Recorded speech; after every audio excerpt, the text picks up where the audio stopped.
Hola a todos, vamos a hacer un repasito de la ley de Faraday-Lenz.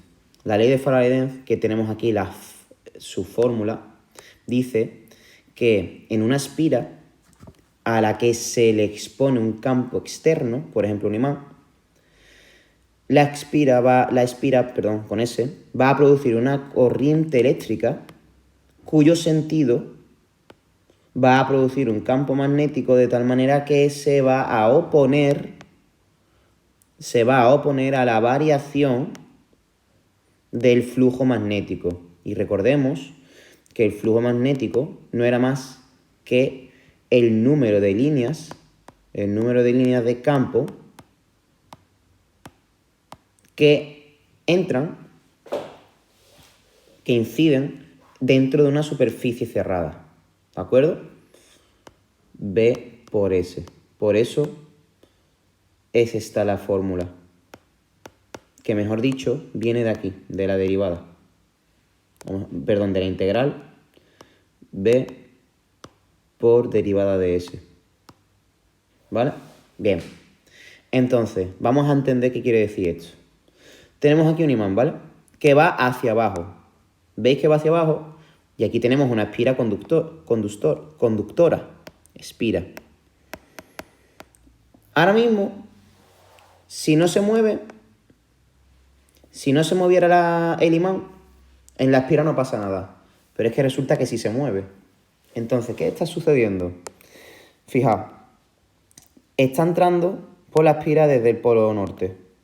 Entonces, a medida que va acercándose, esto tiene un campo magnético, llamémosle externo o del imán, da igual. Y entonces, ¿qué está sucediendo? Que van entrando líneas de campo. ¿Vale? De tal manera que el flujo está aumentando. El flujo por el imán aumenta. Pero, ¿qué es lo que dice la ley de Faraday-Lenz? La ley de Faraday-Lenz dice que se produce una fuerza electromotriz que se opone a este incremento del flujo. Entonces, ¿qué es lo que va a suceder? Pues va a suceder que el flujo de la propia espira va a hacer que disminuya. Entonces, ¿cómo va a suceder esto? Porque va a ir en el sentido contrario el campo magnético de la propia espira, ¿vale? O el inducido, ¿vale? Es decir, si lo dibujamos bonito, tenemos en este primer caso que aquí está la espira en este plano, ¿vale? Sería en el plano Z, X e Y, ¿vale? Donde Y es donde se encuentra el imán y la velocidad del imán, ¿vale? Entonces, hemos dicho que si el imán está acercándose desde aquí arriba, hacia acá viene el campo externo. Mientras que el campo de la espira va hacia arriba. ¿De acuerdo? Entonces, ya tenemos claros los sentidos de los campos magnéticos. Y esto sucede porque se va a poner a que aumente el campo magnético. Oposición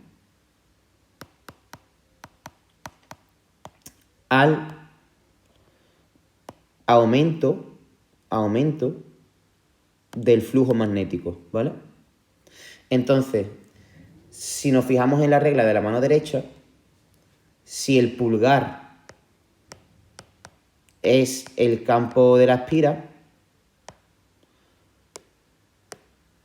los deditos marcan el sentido de la corriente eléctrica. Pues entonces, este será el sentido de la corriente eléctrica, ¿vale? Eso es para que mientras se acerca el imán. Entonces, vamos a suponer que ahora ha pasado que ahora se está alejando, ha penetrado en la espira, ¿vale? Y ha pasado de estar aquí, sur-norte, sigue bajando, y ahora está aquí abajo, ¿vale? Entonces, ¿qué está sucediendo? Se está alejando, ¿vale? No, al revés, al revés, al revés. Las líneas de campo van desde el polo norte al polo sur. Entonces, el campo magnético, que voy a seguir dibujando, del imán, va hacia abajo, ¿vale? Entonces, ¿qué está pasando? Está pasando que el flujo disminuye. ¿De acuerdo? Entonces, ¿qué va a hacer el campo magnético de la espira, la inducida? Le va a ayudar. El campo magnético va a ayudarle, ¿vale? La espira ayuda. De tal manera que esto sucede porque el campo magnético se opone a que disminuya. Se opone a la disminución, ¿vale? Disminución. Entonces, tenemos aquí el campo magnético. Lo voy a volver a dibujar para que quede claro. Uy. Entonces, tenemos aquí los dos campos. El de la espira y el del imán, ¿vale?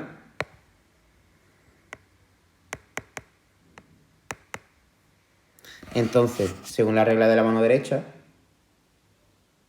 ahora... Un momento, yo he dicho... Vale, sí, entonces, según la regla de la mano derecha, ahora los deditos van a ir en el otro sentido que había marcado antes, ¿vale? Fijaos.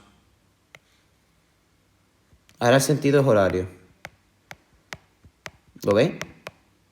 Y antes, cuando se estaba acercando, era antihorario. Cambia el sentido, ¿de acuerdo? Esto es lo más complicado de entender de la ley de Faraday, el sentido. Pero una vez tengamos claro esto, ya lo demás sale solo. Es aplicar la fórmula y listo, ¿vale? Espero que os haya servido y nos vemos en clase.